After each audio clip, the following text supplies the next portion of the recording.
moulins avant leur journée nationale du week-end prochain. Il y en a encore plus de 400 en activité. Aujourd'hui, on va partir sur l'île de Bréa avec un magnifique moulin à marée construit au XVIIe siècle et rénové avec passion par des bénévoles. Sur l'île de Bréa, Catherine Charles, Bertrand Lachat et Christophe Niolac. Un lieu surprenant à marée haute. Le moulin de Birlot se coupe de la civilisation. Isolée, inaccessible durant 6 heures 2 fois par jour, la bâtisse, à moitié immergée, est prisonnière des eaux. Puis doucement, le moulin se laisse à nouveau apprivoiser. Fierté des habitants, emblème de l'île, chaque jour des centaines de touristes lui rendent visite. Un moulin à marée du XVIIe, c'est exceptionnel. Vous êtes devant un bâtiment qui a été entièrement restauré, qui a été construit entre 1633 et 1638 à la demande de la duchesse de Penthièvre, Marie de Beaucaire. Ce moulin a fonctionné jusqu'en 1920 et est resté en ruine jusqu'en 1990. 10 ans de travaux, une entreprise titanesque pour une poignée de bénévoles. De la digue au mur, ils ont pierre à pierre fait revivre ce moulin. Et ce sont toujours les mêmes aujourd'hui. À l'origine de cette aventure, Marion, bréatine, amoureuse de son île, mais aussi de son moulin.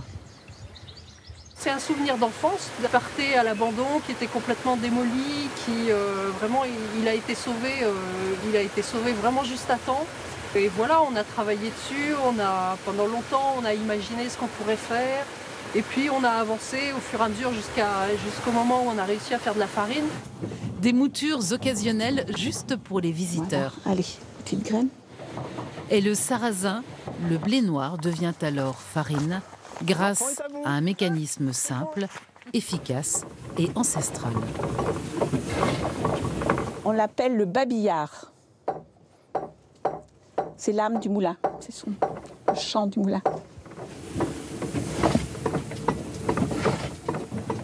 Les graines, elles se aplatissaient.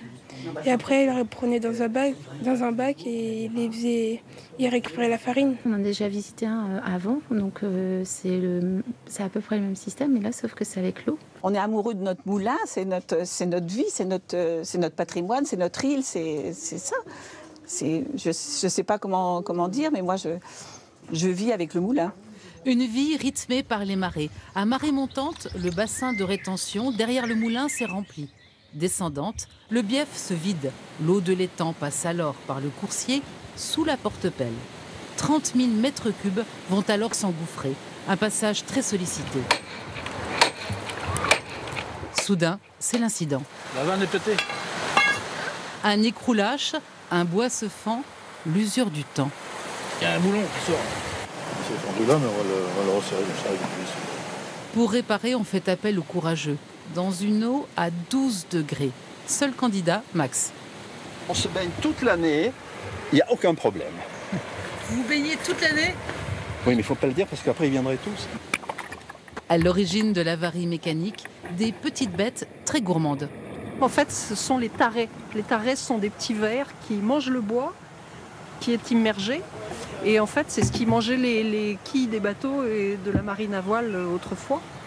Des bénévoles aux petits soins pour leur moulin. Et sur un air de berceuse bretonne, au soleil couchant, la mer qui vient à nouveau protéger, comme depuis 4 siècles, dans l'anse du Birlot, le petit moulin à marée de l'île de Bréa. On le reverra, il est magnifique dans quelques secondes avant de vous quitter. Demain, le fameux moulin de Cucugnan.